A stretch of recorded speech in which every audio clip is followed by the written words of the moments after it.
तर पहा आता आज आपण चालू करणार Stefan's Boltzmann law of radiation. तो देखो इसके लिए इसने ये जो बोल्ट्जमैन साइंटिस्ट था इसने ब्लैक बॉडी यूज किया। ये ब्लैक बॉडी है, तुमको ब्लैक बॉडी मालूम है, माहिती है ना ब्लैक बॉडी? ब्लैक बॉडी म्हणजे the body which absorb all radiant heat which incident on it. जी बॉडी 100% हीट ऍब्सॉर्ब करते त्या बॉडीला ब्लॅक बॉडी म्हणतात। ही ब्लॅक बॉडी आहे। समजा ब्लॅक बॉडीचं टेम्परेचर टी केल्विन, केल्विनला ऍब्सोल्यूट टेम्परेचर म्हणतात। बॉडीचं टेम्परेचर आपण डिग्री सेल्सिअस मध्ये मोजतो, केल्विन मध्ये मोजतो। तर हे केल्विन मध्ये टेम्परेचर मोजलेलं याला ऍब्सोल्यूट टेम्परेचर म्हणतात। म्हणजे समजा बॉडीचं टेम्परेचर टी आहे, टी केल्विन, यापासून जी हीट बाहेर पडून आलेली आहे म्हणजे amount of heat emitted per unit time per unit area, यानी त्याला वेट ऑफ इमिशन म्हटलेलं आहे। Rate of emission, rate of emission म्हणजे Q by T, Q by T म्हणजे rate of emission per unit time per unit area is directly proportional to fourth power of its absolute temperature. म्हणजे जेवढा बॉडीचं temperature असेल त्याची किती fourth power, एवढी heat इथून बाहेर पडेल क्यू। म्हणजे वेट ऑफ इमिशन म्हणजे क्यू बाय टी, प्रत्येक सेकंदाला हीट बाहेर पडलेली हीट। हा जो लॉ आहे हा इम्पॉर्टंट आहे, हे लक्षात ठेवा। एमसीक्यू आणि बोर्डाकरिता दोन्हीकरिता महत्वाचा लॉ आहे। ज्या प्रॉब्लेम्स, भरपूर प्रॉब्लेम दिलेले आहे बोर्डाच्या पुस्तकामध्ये आणि एमसीक्यू मध्ये खूप प्रॉब्लेम दिलेले आहे। हा लॉ स्टीफन्सने ब्लॅक बॉडी करिता मांडलेला आहे।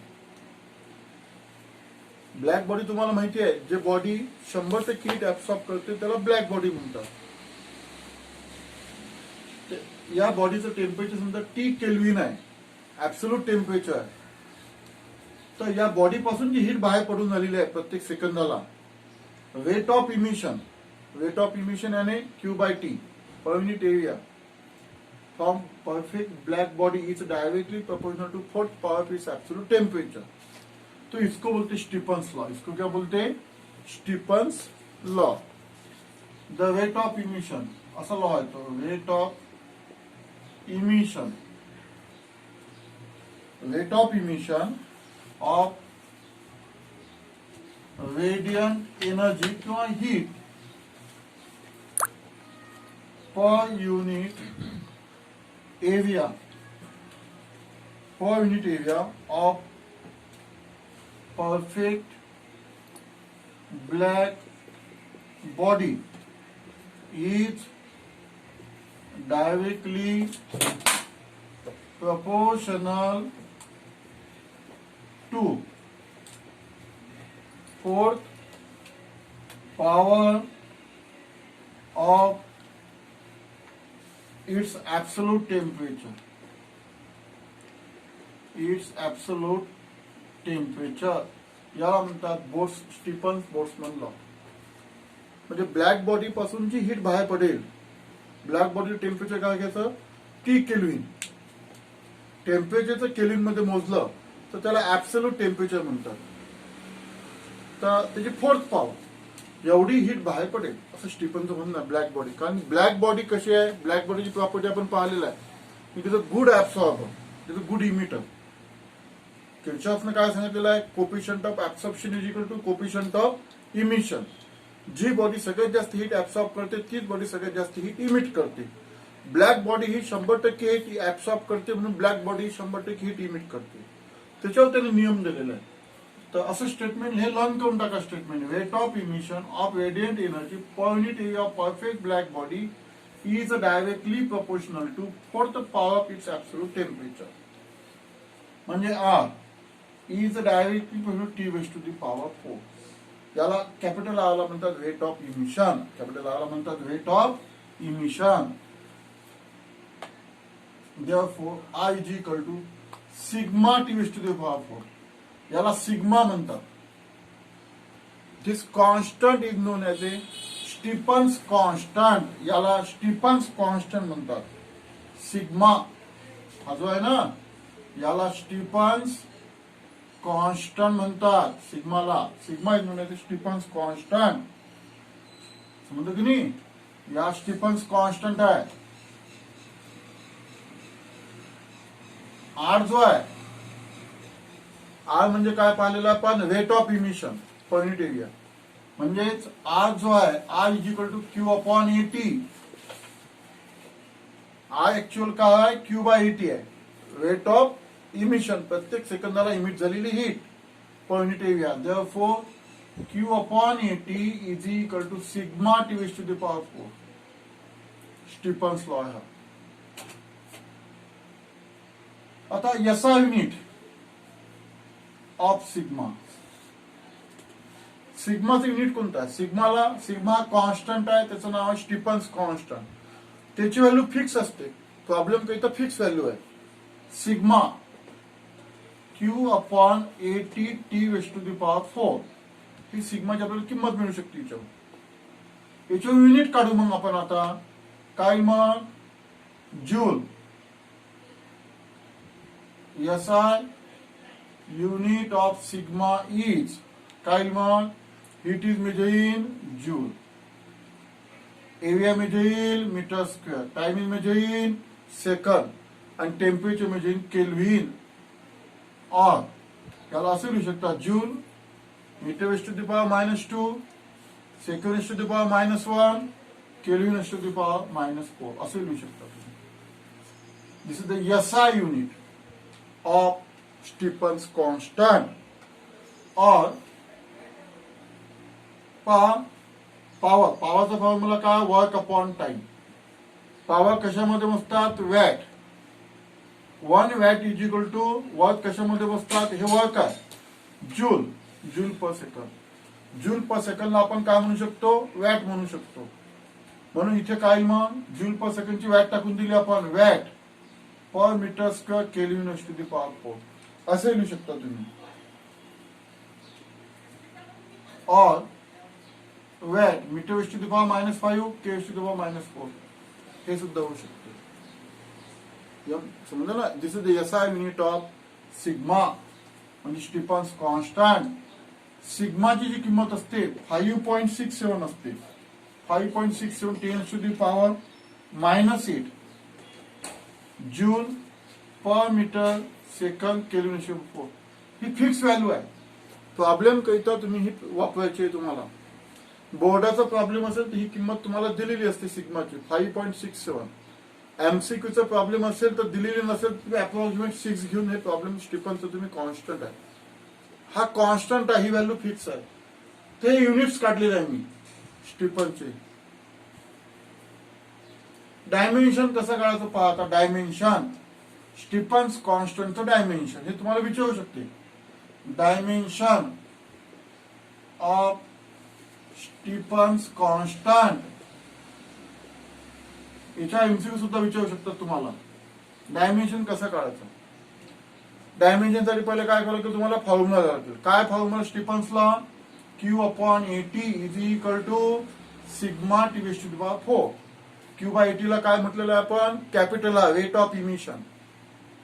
तर सिग्माचा फॉर्म्युला काय मिळतो मग याच्यावरून? Q upon AT T raise to the power 4. इकडे आणा. याच्यावर आपल्याला डायमेन्शन काढायचं आता. क्यू म्हणजे एनर्जी. क्यू म्हणजे काय? एनर्जी. एनर्जीचं डायमेन्शन काढावं लागेल. आता एनर्जीचं डायमेन्शन तुम्हाला येत नाही म्हणजे वर्क. काय वर्कचा formula? Force into displacement. Force म्हणजे काय असते? Mass into acceleration into displacement. Mass म्हणजे किती? केजी. ऍक्सिलरेशन म्हणजे किती? मीटर पर सेकंड स्क्वेअर म्हणजे second raise to the power -2. आणि डिस्टन्स कशामध्ये मोजतो आपण? मीटर. म्हणजे काईल KG metre square second raise to the power -2. This is dimension of. This is the याच्यावर आपण डायमेन्शन काढू शकतो. काय मग डायमेन्शन सांगा बघ. क्यूचं डायमेन्शन काय येईल? क्यू म्हणजे energy. M raise to the power 1 L raised to the power 2 T raised to the power -. This is the dimension of energy. तसं काढलं मी एनर्जीचं डायमेन्शन आणि वर्कचं डायमेन्शन एकच असते. वर्क असो, कायनेटिक एनर्जी असो, पोटेंशियल एनर्जी असो, any type of energy, dimension यही आने वाला है, m1 L2 T माइनस 2. ये म्हणजे एव्हियाचं डायमेन्शन म्हणजे L2, टी म्हणजे टाइमचं डायमेन्शन म्हणजे T1, आणि टेम्परेचर, हे टेम्परेचर कशामध्ये मोजतो आपण? केल्विन मध्ये, म्हणून K⁴ असेल त्याचं डायमेन्शन. आता m1 हे L2 वरती गेलं -2, म्हणजे किती होईल हे? 0. किती होईल हे? 0. समजलं ना? त्याच्यानंतर हे T वरती गेलं, हे -1 होऊन जाईल. -1 -2 -3, होय ना? K⁴ वरती गेल्यानंतर -4. This is the dimension of Stefan's constant. पहिले मी स्टेटमेंट लिहून दिलं, त्याचा फॉर्म्युला लिहून दिला, त्याचं SI युनिट, त्याची किंमत, त्याचं डायमेन्शन, ही पूर्ण माहिती आपण पाहिलेलं आहे. म्हणजे आता म्हणजे स्टीफन्सने काय सांगितलेलं आहे की बॉडी पासून जी हीट इमिट होते हे कशावर डिपेंड असते? टेम्परेचर डिपेंड असते. त्या बॉडीच्या मटेरियल म्हणजे it depends on temperature. Black body करता आहे त्याने फॉर्म्युला मांडलेला आहे. आता तुम्ही म्हणाल की सर जर ऑर्डिनरी बॉडी असेल तर मग कसा फॉर्म्युला मांडायचा हा? For ordinary body, for ordinary body. समजा ऑर्डिनरी बॉडीचा प्रॉब्लेम आला, मग काय करायचं? फॉर ऑर्डिनरी बॉडी, तर ऑर्डिनरी बॉडीसाठी हा जो formula Q/AT is equal to E sigma T/4. E टाकून द्यायचा. E म्हणजे कोफिशियंट ऑफ इमिशन. मागच्या पिरियडला झालेला आपलं E म्हणजे कोफिशियंट ऑफ इमिशन. हा फॉर्म्युला ऑर्डिनरी बॉडी करता टाकायचा, कारण जेवढी इमिशिव्ह पॉवर असेल तेवढी ते इमिट होईल बॉडी. इमिशिव्ह पॉवर जर समजा इथे 0.6 आहे म्हणजे 0.60% हीट इमिट होईल. लक्षात आलं ना? ऑर्डिनरी बॉडी करता हा फॉर्म्युला वापरायचा. आता हा झाला स्टीफन्स लॉ. ब्लॅक बॉडी करता स्टीफन्स लॉ आणि ऑर्डिनरी बॉडी करता स्टीफन्स लॉ. तर आणखी एक फॉर्म्युला आपल्याला पाहायचा स्टीफन्स लॉ, समजलं की नाही? आता जो फॉर्म्युला पाहायचा आपल्याला, नेट लॉस ऑफ हीट एनर्जीचा फॉर्म्युला पाहायचा. नेट लॉस ऑफ एनर्जी, तिच्या सुद्धा प्रॉब्लेम असते स्टीफन्स लॉ. आता हा कसा पाहायचा? समजा ही ब्लॅक बॉडी आहे, याचं टेम्परेचर T केल्विन आहे, आणि ही ब्लॅक बॉडी ब्लॅक सराउंडिंग मध्ये ठेवलेली आहे. याचं टेम्परेचर T0 केल्विन. तुम्हाला की सर याच्यामध्ये काय होईल? काहीच तो होना नहीं, दोनों ब्लैकस है थे, दोनों भी ब्लैक है. तो इसके अंदर क्या करेंगे? टेम्परेचर डिफरेंस रखेंगे अपन, यानी T ग्रेटर देन T0, यानी दोनों भी ब्लैक है. Black body place in A black surrounding, black body place in A black surrounding. लेकिन किसका टेम्परेचर ज्यादा है? ब्लैक बॉडी का टेम्परेचर सराउंडिंग से ज्यादा है. तो प्योस्ट की थ्योरी तुमको बताया था मैंने, वो आर्टिकल होने का अपना प्योस्ट थ्योरी, तो सोसाइटी बताया था कि हीट एक्सचेंज होती है. अकॉर्डिंग टू प्योस्ट, ये जो प्योस्ट है साइंटिस्ट का नाम है, वो आर्टिकल अपना बाकी है. प्योस्ट ने क्या बताया? हीट एक्सचेंज होते हैं इसके अंदर, heat exchange between body and surrounding, म्हणजे उष्णतेची देवाणघेवाण होते. या बॉडी पासून सराउंडिंगला हीट जाईल, सराउंडिंग पासून बॉडीला हीट जाईल, आणि नंतर ठेवू आपण की तिथं लॉस होते की गेन होते. समजलं की नाही? तर पहिले पाहू आपण स्टीफन्स लॉनी यामधून हीट बाहेर पडणार आहे.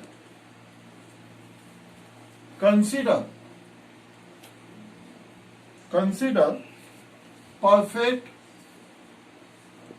Black body. ही डायग्राम काढायची गरज नाही, ही समजून देण्याकरिता. Black body having absolute temperature T Kelvin is kept in a black surrounding. म्हणजे काय केलेलं आहे आपण? ब्लॅक बॉडी ही ब्लॅक सराउंडिंग मध्ये ठेवलेली आहे. black surrounding having temperature T0 Kelvin. ब्लॅक सराउंडिंगचं टेम्परेचर किती आहे T0. Now T greater than T0. किसका टेम्परेचर ज्यादा है? ब्लैक बॉडी का टेम्परेचर ज्यादा है, सराउंडिंग का टेम्परेचर कम है. फिर यहाँ पे हीट एक्सचेंज होंगी, म्हणजे इथून ब्लॅक बॉडी मधून सराउंडिंगला हीट जाईल आणि सराउंडिंग मधून ब्लॅक बॉडीला हीट जाईल. नंतर आपल्याला ठेवायचं की लॉस झाला की गेन झालं. पहा आता 3 स्टेटमेंट लिहायचे आपल्याला. हीट, एनर्जी, रेडिएटेड टाका किंवा इमिटेड टाका, इथून एकच आहे. Emitted per unit time per unit area. Per unit area म्हणजे Q/80 ला आपण काय म्हणतो? Q म्हणजे heat energy, emitted per unit time per unit area म्हणजे हे लक्षात आलं ना. Form by black body is equal to, या ब्लैक बॉडी पासून बाहर पडलेली उष्णता हर सेकंड के अंदर, हर यूनिट एरिया के अंदर, अकॉर्डिंग टू स्टीफन्स लॉ कितनी गिरने वाली है? Sigma T⁴. म्हणजे त्याचं जेवढं टेम्परेचर आहे त्याची 4th पॉवर एवढी हीट बाहेर पडेल. समजलं? आता दुसरं स्टेटमेंट, हीट एनर्जी ऍब्सॉर्ब. आता ऍब्सॉर्ब याने ऍब्सॉर्ब केली ब्लॅक बॉडीनं, ही वेगळी केली तर ऍब्सॉर्ब. सेम पर unit time per unit area form. कुठून ऍब्सॉर्ब केलं त्याने? Surrounding. Form surrounding, form surrounding. Surrounding पासून ऍब्सॉर्ब केली उष्णता किती? Sigma T⁴. एवढी इमिट केली, एवढी काय केली? ऍब्सॉर्ब. ठीक आहे, समजलं? 2 स्टेप. आता तुम्हाला ठरवायचं आहे कोणती हीट जास्त आहे. इमिट केलेली हीट जास्त असेल की ऍब्सॉर्ब केलेली हीट जास्त असेल का दोन्ही सारखीच असेल? बॉडीचं टेम्परेचर जास्त आहे ना सराउंडिंग पेक्षा, म्हणून काय होईल मग? जास्त हीट इमिट केलं जाईल आणि कमी हीट ऍब्सॉर्ब केलं जाईल. समजा एक एग्जांपल देता, 100 जूल उसने इमिट किया, एब्सॉर्ब कितने किया उसने? 80 जूल. फिर गेन हुआ कि लॉस हुआ? तुम्हाला समजते ना लॉस आणि गेन मध्ये? या बॉडीची टेम्परेचर जे आहे उष्णता लॉस झाली की गेन झाली? लॉस झाली. कारण इमिट किती झाली? 100 जूल. ऍब्सॉर्ब किती झाली? 80 जूल. कारण बॉडीचं टेम्परेचर ब्लॅक सराउंडिंग पेक्षा जास्त आहे म्हणून. मग तिथे काय होईल? लॉस होईल. काय होईल तिथे? लॉस. म्हणून लिहायचं therefore net loss, therefore net loss of energy. Loss झालं. Net loss of energy per unit area per unit time from body, black body is equal to, black body पासून किती लॉस झाली हे कसं काढलं तुम्ही एक्झाम्पल मध्ये? 100 मायनस 80 म्हणजे 20. तसं इथे इमिट झालेली हीट, ऍब्सॉर्ब झालेली हीट मायनस का, म्हणजे किती? Sigma T⁴ minus sigma T⁴. काय कॉमन निघते? सिग्मा कॉमन का? T⁴ minus T⁴. तर this is known as this is the expression of net loss of body. हा फॉर्म्युला तुम्हाला प्रॉब्लेम करिता कामात पडतो. सिग्मा म्हणजे स्टीफन्स कॉन्स्टंट, T म्हणजे टेम्परेचर ऑफ बॉडी, T⁴ म्हणजे टेम्परेचर ऑफ सराउंडिंग. आता तुम्हाला सेम समजा असं विचारा की loss of energy ordinary body पासून किती? For ordinary body, ordinary body असेल तर net loss of energy per unit area